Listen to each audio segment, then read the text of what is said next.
Comment fonctionne un concours de pêche? Salut, c'est Mathieu et aujourd'hui dans cette vidéo je vous propose de partager une partie de mon expérience autour de la pêche, des concours de pêche. À 37 ans j'ai tout quitté et je fais dans ma jeunesse pas mal de concours.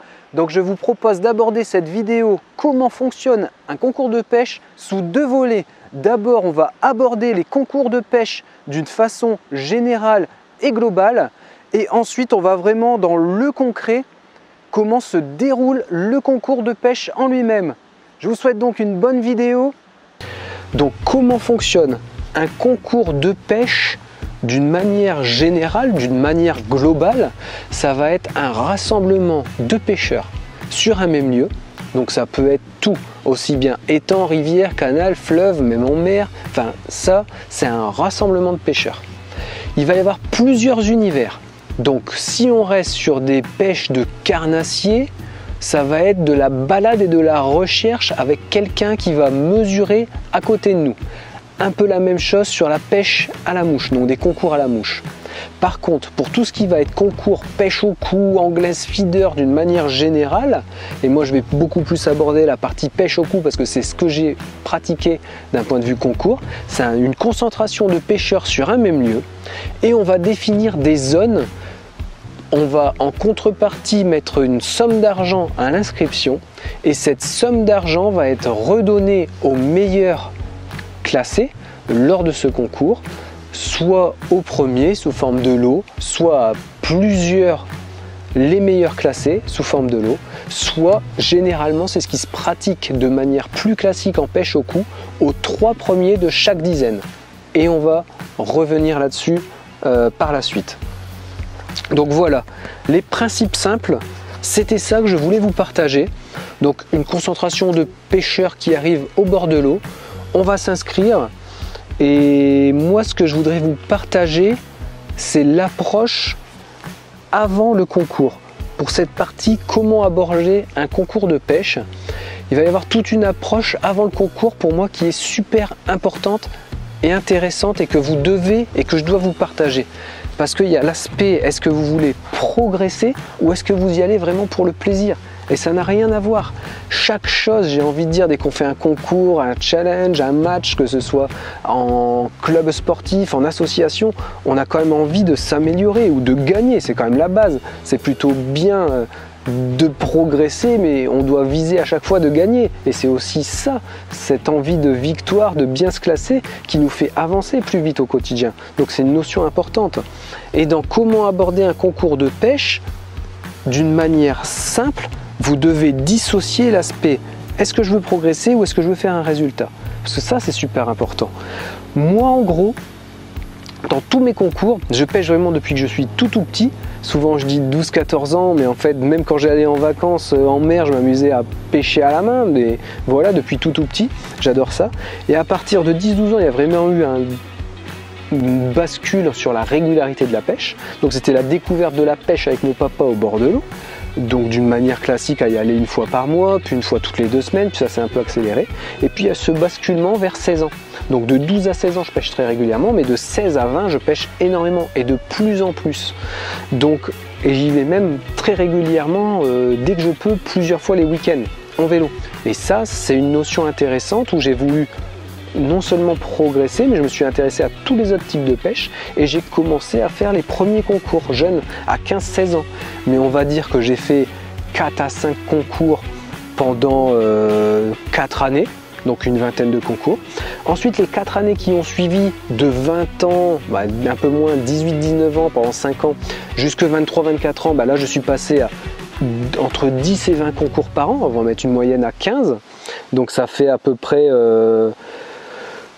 5 x 15, 75 et mes 20 concours, je suis sur, allez, on va dire 70-80 concours d'expérience, pas plus.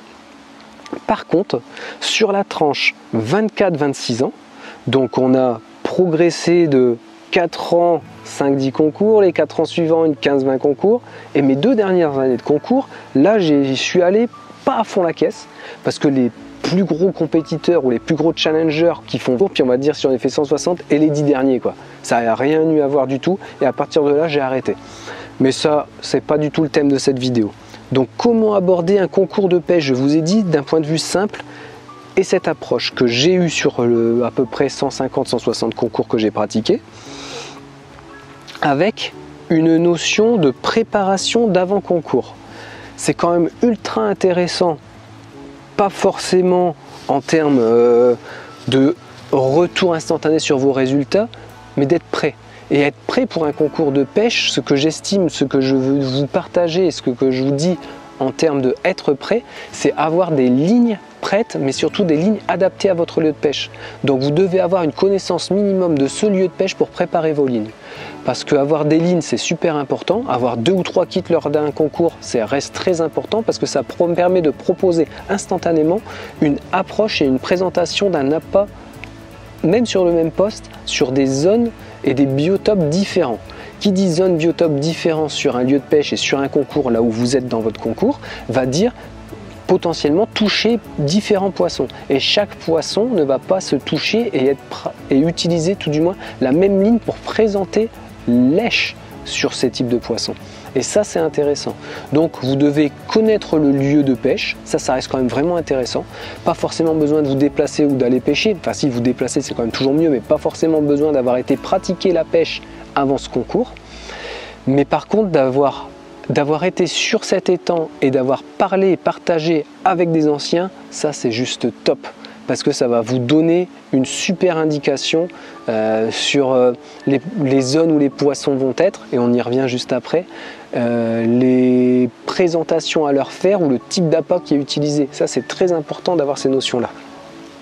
Donc voilà pour l'aspect approche avant un concours. D'un point de vue matériel, on a fait plusieurs lignes et on est capable de présenter plusieurs lignes quand on va choisir ces lignes lors de l'installation au matin. Après, d'un point de vue bas de ligne, c'est exactement la même chose. Vous devez avoir votre petit vos rangeoirs à bas de ligne, pardon. Je vous montrerai dans les vidéos sur la pêche au cou qui va bientôt se dévoiler et se développer la playlist là de plus en plus, mes boîtes à bas de ligne où je faisais en fait chaque saison entre 300 et 400 bas de ligne prêts à l'avance pour toute la saison, voire même des demi-saisons si c'était une grosse année de pêche, une grosse saison de pêche. Et donc on avait, et je vous montrerai ça, des bas de ligne avec, j'avais 3 séries de bas de ligne en termes de longueur pour la pêche au cou, des 6-8 cm, ensuite des 12, des 15, c'était 15 en fait, c'était 8, 15 et 25. Et ces longueurs de bas de ligne avaient un intérêt en fonction de la période de pêche, les types de poissons ciblés et bien sûr le type de diamètre de fil utilisé lors de ces pêches. Donc voilà, on ne va pas rentrer plus dans le détail, mais c'est important de vous préparer quand même sur vos bas de ligne, les lignes qui restent le cœur du concours de pêche en termes de présentation et de rapidité aussi à changer. Parce que plus vous allez optimiser les choses et vous vous améliorez dans la préparation de vos lignes, le changement de vos bas de ligne, ça c'est juste votre expérience de pêche au quotidien, plus vous allez pouvoir utiliser du temps de pêche efficace et efficient sur ce concours.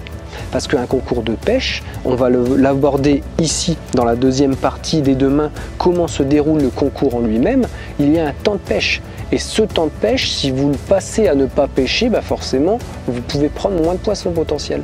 Donc tout ce temps doit être optimisé dans l'idée d'avoir votre rêche le plus longtemps en place dans l'eau. Et en termes de poissons, c'est avoir cette capacité la plus optimale sur ce concours à présenter une èche qui peut créer une touche et donc vous faire avoir un poisson de plus. C'est ça en fait l'évidence. Donc voilà ce que je voulais vous partager avec cette approche avant le concours sur les lignes, les bas de ligne, et maintenant on va aborder rapidement l'amorce. Bien sûr, vous devez avant le concours anticiper à quoi vous avez le droit de pêcher. Donc souvent ça va être un volume d'amorce. Ça va être en litres que ça va être mesuré. Donc vous pouvez avoir un litre pour la terre, terre, argile avant, un litrage pour l'amorce ou un litrage global. Souvent c'est ce qui se pratique. Vous avez 8 à 10 litres jusqu'à 15 litres d'amorce disponible et de volume d'amorce mouillé prête à être utilisé avant d'aborder ce concours. Et après, vous faites ce que vous voulez, soit vous mettez tout de suite, ce qui n'est pas très intelligent. Soit vous mettez une grande partie tout de suite avec différentes stratégies en termes de tapis, non tapis, volume de boule, densité de boule, est-ce qu'elles explosent, est-ce qu'elles sont denses pour avoir la mécanique plus ou moins rapide sur le fond, puis en fonction des secteurs où vous pêchez, ça change tout. Et pareil pour les èches, vous avez un volume d'èche, donc renseignez-vous sur ça avant d'aller au concours. Ça sert à rien que vous préparez une amorce où vous avez 20 litres si c'est un concours qui est autorisé que 8 à 10 litres d'amorce. Vous avez déjà perdu la moitié. Pareil pour les èches. Généralement, on va parler en termes de pêche au cou sur un volume de fouillis et un volume d'appât vivant, donc pinky asticot. Donc souvent ça se mesure en litres, en demi-litres, en quart de litre, et voilà ce qui est autorisé, voire maintenant, avant c'était au grammage, mais maintenant c'est ça, c'est des quarts, demi ou litres d'appât vivant pour cette pêche. On finit cette première vidéo comment aborder un concours de pêche et on se retrouvera demain pour la vidéo comment se déroule le concours de pêche au cou en lui-même avec l'aspect financier. Là, c'est vraiment pas négligeable. Faire des concours, ça coûte bien. Déjà, la pêche d'une manière générale, d'une manière globale, comme tous les plaisirs et les loisirs, hein, attention, reste quand même une activité plutôt assez onéreuse, surtout quand vous commencez à mettre votre nez un peu dans toutes les pêches. Moi c'est ce que j'ai fait depuis toujours, heureusement que je suis tombé que dans la pêche, mais j'ai pas fait semblant, parce que du coup je suis tellement tombé dans la pêche depuis toujours, que en fait je suis parti dans toutes les pêches. Donc forcément ça peut aller vite les budgets. Mais en gros mon budget de dépenses de ma vie ça a été ça depuis toujours, plus maintenant ce nouveau lieu, mais à partir de 38 ans, l'acquisition de ce premier bien. Donc ça a mis du temps. Et mon retour sur l'argent en termes de concours, ça coûte une blinde. Surtout si vous n'arrivez pas à vous classer dans les premiers, on va parler des classements dans la deuxième partie de cette vidéo, ça coûte. Déjà en termes d'inscription, mais au-delà de ça, en termes de déplacement, et surtout ce qui coûte le plus cher, c'est votre temps. Le temps est ce qu'on a de plus précieux, donc comment vous l'optimisez? Bien sûr c'est un loisir, mais aller faire une partie de pêche et aller faire un concours, ça double quasiment votre temps, minimum, voire même plus si c'est des longs trajets. Donc on a ce temps de déplacement, le coût à l'inscription, le coût des appâts. Vous pouvez vous faire une pêche et cartonner sans utiliser ces volumes, mais par contre lors d'un concours, généralement on y va rarement avec 1 litre, même si je l'ai déjà fait une fois et puis j'avais même gagné ce concours, par rapport à ce qui est proposé. Donc souvent c'est 10-15 litres, ça veut dire 2 à 3 kg d'amorce sèche minimum. On la mouille, on a de la terre à côté, on a notre fouillis, on a notre verre de vague, on a nos asticots, donc ça fait des enveloppes et des achats et un coût de concours plutôt conséquent. Plus l'enveloppe et le coût d'inscription lors de ce concours, plus votre coût de déplacement pour aller sur ce lieu. Et on aborde le temps. Mais c'est ce qui est intéressant avec le principe, l'approche avant les concours aussi. Vous allez à un concours, vous avez un déplacement, mais débrouillez-vous pour y être un peu avant les inscriptions et aller voir les secteurs de pêche. Ça va vous donner énormément d'indications. Je sais que là je vais un peu plus dans le détail, et quand on a un concours qui commence à 8 h, il faut y être à 6 h ou 6 h 30. Si on a 1 ou 2 heures de route, je sais qu'on s'est levé très tôt, mais réussissez, si vous ne connaissez pas ce lieu, à anticiper. Y aller la veille si vous dormez sur place, ou si vous faites la route du matin, allez-y encore une demi-heure, 3/4 d'heure plus tôt pour aller sur ces secteurs qui seront identifiés, ou au moins les berges seront préparées, où cet étang se réveillera, et vous allez déjà avoir énormément d'indications en faisant le tour sur les postes sur comment et où se trouvent les poissons avant que les gens arrivent. Et vous inquiétez pas, la plupart du temps, quand vous allez avoir des indications sur où sont les poissons, que ce soit à 2 mètres, à 6 mètres, à 10 mètres ou à 20 mètres, lors de votre concours, quand tout le monde arrive, on n'a plus ces indicateurs, mais les poissons, ils sont juste descendus calmement. Ils ne sont pas partis à l'opposé de l'étang. Ils sont sur ces mêmes zones, mais plus basses, sans donner d'indication. Et souvent, quand un étang se réveille, vous allez avoir plein d'indicateurs. Les poissons vont aller en surface, il va y avoir des zones où vous allez avoir beaucoup de bulles parce qu'ils travaillent sur le fond. Et ça, c'est un bon indicateur pour démarrer un concours et y aller avant. Et moi, je faisais ça systématiquement. Dès que je pouvais, j'essayais d'arriver un peu avant, j'allais sur mes zones, je profitais de ce temps pour faire une pré-mouille de l'amorce. Donc j'aimais bien mouiller mon amorce en 2 voire 3 fois. une fois avant de partir selon ce que je mettais dedans pour la faire gonfler plus ou moins. Une fois en arrivant sur place, donc où j'utilisais l'eau de l'étang ou du canal ou de la rivière pour juste avant d'aller tirer au sort la place, on en parlera juste après dans la vidéo de demain. Et à ce moment-là, je faisais un petit mouillage de finition après l'installation, la préparation des lignes, juste avant l'amorçage. Donc généralement 15 à 20 minutes avant le début du concours. Voilà, on a fini pour ça. Donc les principes simples, l'approche avant concours, ça coûte pas mal d'argent pour cette partie comment aborder un concours de pêche. Merci d'avoir suivi cette vidéo sur PAMS. Je vous donne rendez-vous demain pour une vidéo comment se déroule un concours de pêche en lui-même, beaucoup plus dans le détail. Et je vous remercie d'avoir suivi cette nouvelle vidéo sur PAMS qui répond à quelque chose que j'aime partager. C'est la première fois que j'en parle, mais tout l'univers de l'approche compétition, pêche au coup, concours, amorce, qui est super intéressant en termes de comment fonctionne un concours de pêche tout simplement. Comment se déroule le concours de pêche en lui-même? Comment se déroule de manière un peu plus précise un concours de pêche? J'espère que ça va vous intéresser. C'est la deuxième partie pour répondre et pour aborder cette vidéo, comment fonctionne un concours de pêche dans les grandes lignes. Donc on attaque, c'est parti. Comment se déroule le concours ou un concours en pêche au coup de manière générale, en allant un peu plus dans le détail. Donc c'est une quantité de pêcheurs X qui va se rendre sur un même lieu de pêche. Il va y avoir un placement, donc tirage au sort d'un numéro généralement. Ça se fait 1h30 à 2 heures avant le début du concours. Souvent c'est 1 heure, 1 heure 15 avant le début du concours. Ce concours ou ce lieu de pêche va être dissocié en termes de secteur. Je vais y revenir sur la notion de placement juste après. Ensuite, on aborde le tirage au sort. On va se rendre sur notre zone où on se place. Répartition des lots et des gains. On va y venir juste après en termes de résultats lors de ce concours, si c'est une répartition globale ou résultat dans votre dizaine, parce que souvent les concours vont avoir un résultat et une hiérarchisation des places et des résultats, des futurs résultats donc du concours en fonction de dizaines. On va parler de dizaines alternées en termes de premier, deuxième, troisième, souvent dans la répartition des enveloppes et des gains. Et le premier de chaque dizaine, par exemple il y a 40 pêcheurs, 4 dizaines de 10 pêcheurs, les 4 premiers de chaque dizaine vont faire de 1 à 4 lors du classement général de ce concours.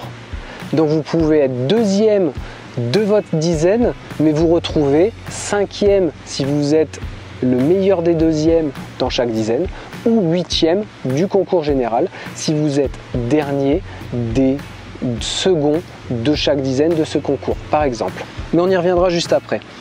Et on finit ça pour aborder votre pêche à l'intérieur de votre dizaine.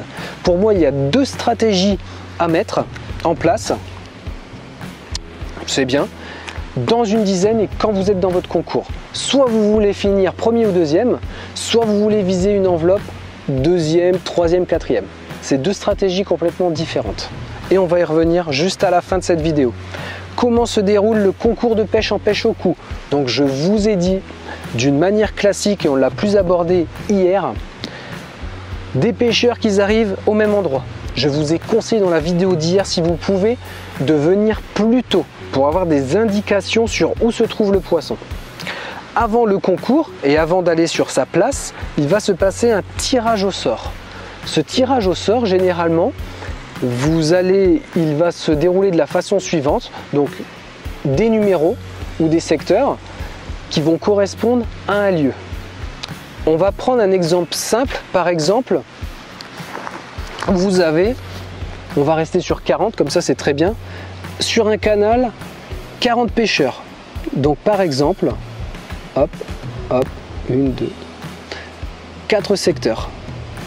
de manière tout simple. On est sur un canal, mais ça va être la même logique sur un étang.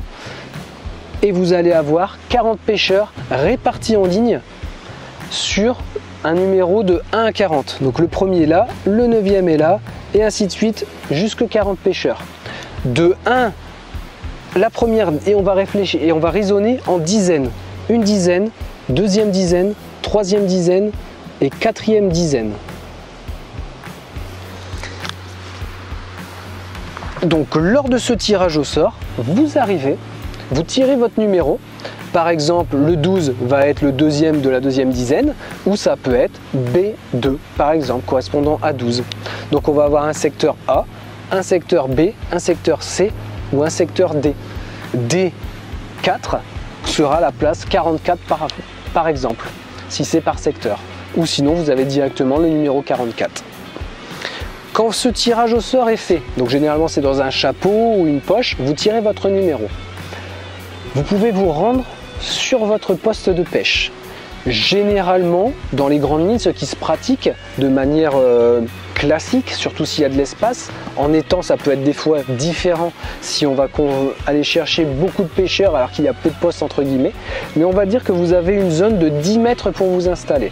Vous vous installez où vous voulez sur cette zone de 10 mètres. Souvent on se met au centre pour éviter les autres pêcheurs, mais non, vous avez 10 mètres disponibles, vous pouvez vous mettre juste à ras comme à 10 mètres à l'opposé. Donc c'est intéressant de faire son tirage rapidement, d'aller sur le poste, et c'est vrai que c'est une notion différente entre, cette notion de zone est différente entre championnat ou concours. Sur un concours, généralement, vous avez votre poste qui est imposé, donc vous ne pouvez pas bouger de l'endroit, mais en championnat, vous pouvez bouger, donc ça c'est un peu différent. Mais c'est une notion trop détaillée pour cette vidéo, de toute façon, on s'en fout. Là, j'ai dit n'importe quoi, je me suis emballé encore. Comment se déroule le concours de pêche au coup de manière globale? Je me suis perdu, le tirage est fait, on va sur notre emplacement. C'est parti. Là, c'est intéressant de venir assez tôt, surtout si vous ne connaissez pas le lieu de pêche. Parce que souvent, un concours de pêche, d'une manière générale, il va se répéter chaque année, voire même 2 fois par an, selon les étangs, les associations, les collectivités qui le gèrent, les communes. Donc, si vous êtes habitué avec les années et puis que ça vous fait 5-6 ans que vous faites le concours, vous allez avoir une même logique, des mêmes caractéristiques sur les présentations des poissons, les zones. Si sur cet étang ça se gagne plus à un secteur Gardon à cet endroit-là, si c'est plus un secteur Brême à cet endroit-là, avec les années on commence à connaître tout ça. Mais quand on débute son concours, on ne connaît pas. Donc c'est super intéressant, au-delà d'avoir eu des indications sur des pêcheurs qui sont sur place et qui connaissent bien le lieu, de vous y rendre avant, le plus tôt possible dès que vous avez tiré. Vous allez sur votre poste et vous allez déjà observer, mais comme je vous ai dit hier, c'est super intéressant d'observer encore avant, en arrivant plus tôt avant le tirage, puis de vous rendre au tirage. Ça, je vous ai dit ça hier. Vous pouvez consulter la vidéo éventuellement juste là dans le coin si ça vous intéresse. Mais on va parler de l'instantanéité de la pêche. Ça sert pas forcément à grand chose de foncer, même si c'est ce qu'on va faire au début et puis c'est votre habitude de pêche qui va faire vraiment votre expérience, aussi bien dans l'installation, le choix de vos lignes, votre rapidité d'exécution dans l'installation de votre matériel, qui fait que vous allez devenir de plus en plus efficace avant de démarrer ce concours. Mais là on a une notion de comprendre où se trouve le poisson sur cette zone de pêche. Par exemple, là j'arrive ici, je m'installe sur ce poste, j'ai tiré le numéro là et je m'installe sur le poste. Ce qui est intéressant, c'est pas forcément tout de suite de sortir 2 lignes alors que j'ai même pas pris mon fond. C'est je vais sortir une première ligne qui va me servir à sonder. Voilà, à 1 mètre, je sais que j'ai 1,50 m de fond, à 5 mètres, j'ai 2,50 m, à 11 mètres, j'arrive presque à 3 mètres de fond ici. Donc, quelles sont maintenant les lignes que je vais pouvoir proposer sur ces zones?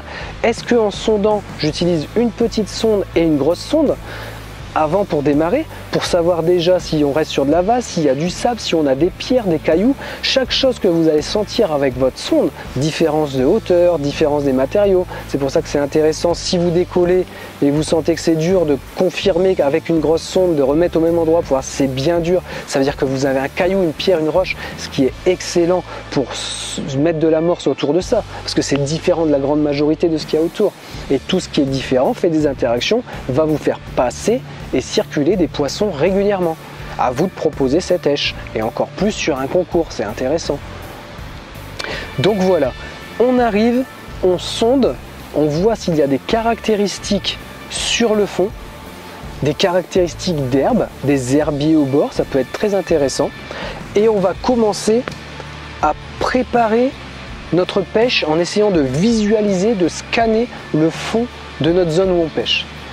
Plus vous allez trouver des caractéristiques sur votre zone de pêche en termes d'herbes, d'algues, de touffes de plantes aquatiques, de accumulation de feuilles, de zones de vases, de zones de cailloux, des cailloux ou des branches, plus ça va vous donner une capacité et un choix d'amorcer sur des zones qui potentiellement les poissons se fixent. Ça, c'est important. Si la zone est stérile, ce qui va faire la différence, c'est votre précision de l'amorce et votre rappel, mais surtout votre présentation de la ligne à chaque fois que vous allez faire un poisson. Dès que vous arrivez à faire un poisson à un endroit, ça veut dire qu'ils sont là, il faut que vous représentiez votre ligne à chaque fois à cet endroit-là. Vous allez faire beaucoup plus de poissons. C'est un aspect où on reviendra plus dans le détail sur le concours et la stratégie de pêche lors d'un concours. Je reviendrai ça dans d'autres vidéos, mais là dans cette vidéo introduction, je pense que c'était une notion intéressante à vous partager. Déjà, alors comment ça se passe la répartition donc de ce concours? Généralement déjà un concours il va durer en gros 3 heures.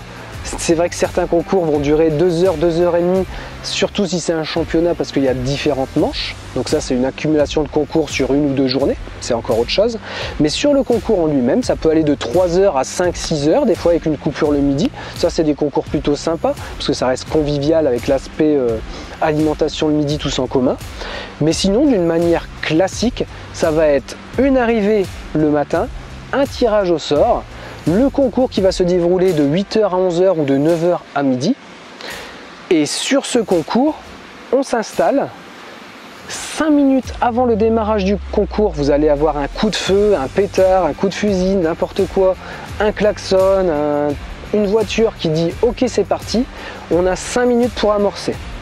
Donc là, c'est 5 minutes d'amorçage, vous faites des grosses boules, tout ce que vous voulez. Vous pouvez balancer votre son une fois, ce qui est stupide, mais vous allez mettre votre stratégie en place d'amorçage sur un poste, 2 postes, 3 postes selon où vous êtes.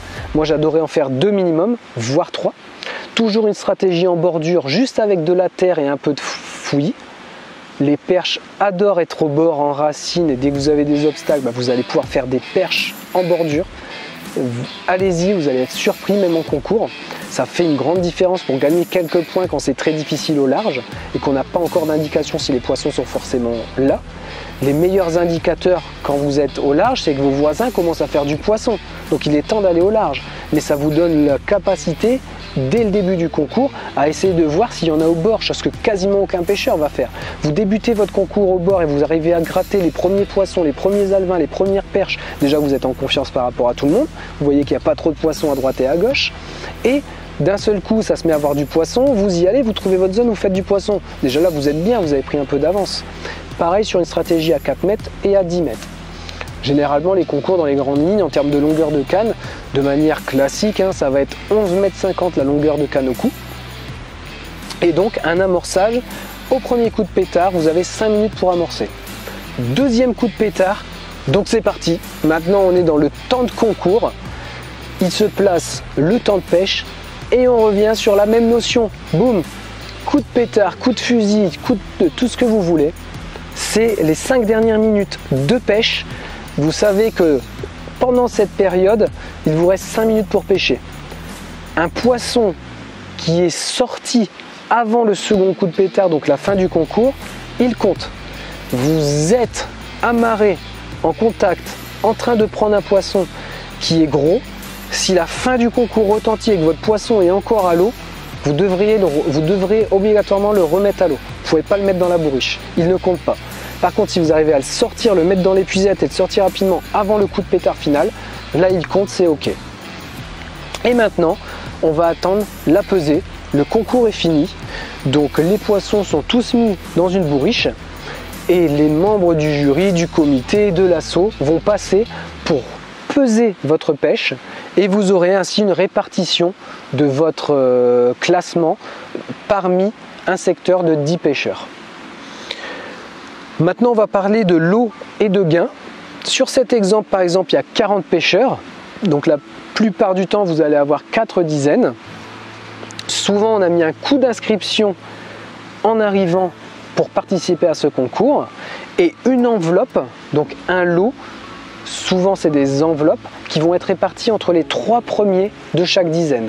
Donc le premier de dizaine forcément a le plus, le deuxième a un peu moins, le troisième a encore un peu moins, souvent l'équivalent de l'inscription, et les 7 suivants n'ont rien. Ils repartent chez eux sans rien, à part avoir passé un bon moment, une expérience concours et appris encore de nouvelles choses au bord de l'eau avec des voisins, et puis voilà, ce sera un meilleur résultat pour le prochain concours et surtout une belle expérience si vous voulez revenir l'année suivante parce que vous avez compris comment le poisson se comportait sur cette zone, sur ce secteur.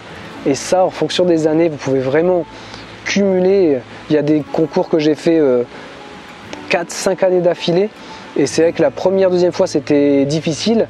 Année 3, 4 ou 5, j'étais systématiquement 1 ou 2 dizaines parce que j'avais compris des choses sur ce lieu et même je savais l'année suivante comment il allait répondre.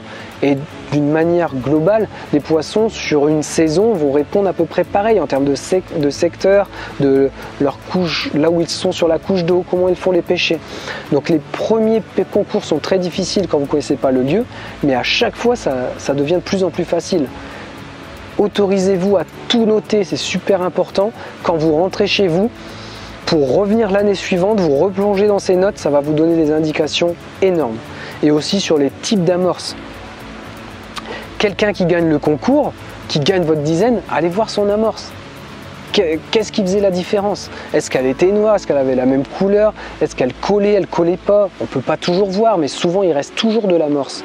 Discutez avec le pêcheur. Est-ce que tu as fait une stratégie intéressante? Comment tu t'es distingué? C'était quoi ton type de... ton grammage de flotteur? Ta présentation des plombs? Mais enregistrez ça à chaque concours. Notez tout quand vous rentrez. Et vous allez devenir un tueur l'année suivante, puis encore l'année suivante. Vous allez commencer à monter très régulièrement dans le classement. C'est des indications gratuites. En plus, vous communiquez. Si vous parlez bien, c'est agréable pour le pêcheur qui s'est bien classé, qui a gagné ou qui est second et qui est heureux de partager ça, la plupart du temps. Et à vous de revenir plus fort l'année suivante. Ça, c'est super intéressant. Donc en termes de lots, on a vu, et en termes de gains, ça peut être pareil. Si c'est des lots pas sous forme d'enveloppe de votre inscription, et ben il y aura pareil des gains au premier, deuxième, troisième, quatrième. Voilà. Allez, on finit avec les stratégies dans la dizaine où vous êtes lors de ce concours de pêche. Je vous ai abordé cette notion. Je l'ai plus ou moins abordé déjà avec l'amorçage dès le début en bordure à la terre ou à l'argile et puis juste un peu de fouillis, rien d'autre. Mais quand le concours commence, vous allez voir déjà si vous êtes bien placé, c'est en termes de répartition sur la dizaine. Plus vous êtes sur une dizaine externe, les extrémités des concours, le meilleur poste pour ce concours, c'est les postes 1, 2 et les postes 39-40. Par exemple, s'il y avait 40 pêcheurs. Il y a de très grandes chances, c'est pas général, mais quasiment à chaque fois, le premier du concours en termes de classement général va se trouver soit en 1-2, soit en 39-40. Ensuite, il peut bien sûr y avoir le deuxième ou le troisième qui est sur le 25 et le 33, bien sûr. Mais les poissons vont avoir tendance à sortir sur un canal, c'est un peu moins vrai en étang, et à revenir. Donc, ils vont rentrer d'abord sur les côtés, consommer pour aller comme ça. Donc, c'est vrai que si vous êtes sur des extrémités de dizaines, c'est mieux. Mais vous pouvez quand même vous distinguer en observant les pêcheurs. Il faut que vous soyez à la fois ultra focus quand votre ligne est dans l'eau, mais quand vous avez une ligne hors de l'eau, à travailler un poisson, à enlever le poisson, remettre une autre rêche, à repartir à l'eau. Vous pouvez donner des indicateurs à droite-gauche qui au fur et à mesure de l'heure et demie de pêche vont vous donner des indications sur les fréquences des poissons pris. Et ça peut être intéressant pour changer votre stratégie lors de ce concours. Là, on parle un peu plus de détails pour essayer d'améliorer sa pêche. Mais du coup, c'est la première stratégie où je voulais venir. Vous voulez gagner, vous avez réussi à faire un beau poisson, restez focus non-stop sur cette stratégie et ne changez pas. vous avez du mal, vous voyez que ça prend un peu plus de poissons à droite à gauche, eh bien, soit vous restez focus, vous visez le premier de dizaine ou rien du tout, vous êtes 7, 8 ou dernier avant-dernier de la dizaine, ou alors vous faites une stratégie intermédiaire où vous exploitez 2 postes de pêche. Vous revenez régulièrement à un endroit où vous faites des petits, dans la chance de prendre des gros, bordure 3-4 mètres, mais plus forcément à 10 mètres non-stop, sauf si tout le monde prend du poisson à 10 mètres bien sûr, hein, votre pêche elle est là-bas à faire bien sûr, et c'est à vous de vous distinguer, de faire la présentation pour augmenter votre fréquence de touche et aller plus vite que les autres, ok. Mais si c'est super difficile, vos voisins également, ben alors là, votre stratégie c'est d'essayer de faire une enveloppe tout simplement, 2e, 3e, 4e de dizaine, et là, c'est un choix que vous devez faire lors de cette pêche. Allez, je reviendrai beaucoup plus dans le détail sur des stratégies lors de concours. Là, c'était une vidéo approche. Merci d'avoir regardé, consulté la vidéo d'hier, comment aborder un concours de pêche. Et merci d'avoir suivi cette vidéo. J'espère que ça vous donne des indications. Mettez-moi des commentaires si ça vous aide. Partagez, likez, c'est juste génial pour m'aider à me faire connaître. Et surtout, dites-moi si vous voulez d'autres sujets de vidéos. Là, la vidéo et la chaîne prend de plus en plus d'ampleur. C'est juste génial, c'est une grande partie et une nouvelle partie de mes revenus. Comme j'ai tout quitté à 37 ans, j'ai mis en place des logements en pleine forêt pour vous accueillir. Un modèle de pêche sur le type carpodrome, mais il y a plein de secteurs de pêche dans un rayon de 3/4 d'heure, 1 heure. Donc c'est pour ça que la chaîne va se développer autour de la pêche. J'espère une marque, on va avoir dans le temps, peut-être la possibilité de faire des dons, parce que certains d'entre vous m'ont déjà demandé, donc tout ça, ça va m'aider à me faire connaître. Et surtout, dès que je peux, je réinvestis tout ce que j'ai. Donc ça veut dire que une personne va me rejoindre à la fois sur les logements, sur la pêche, c'est l'objectif, pour créer une équipe également autour de PAMS, plein de stratégies. Voilà, merci beaucoup de partager toutes ces vidéos, faites de vos rêves votre vie, salut!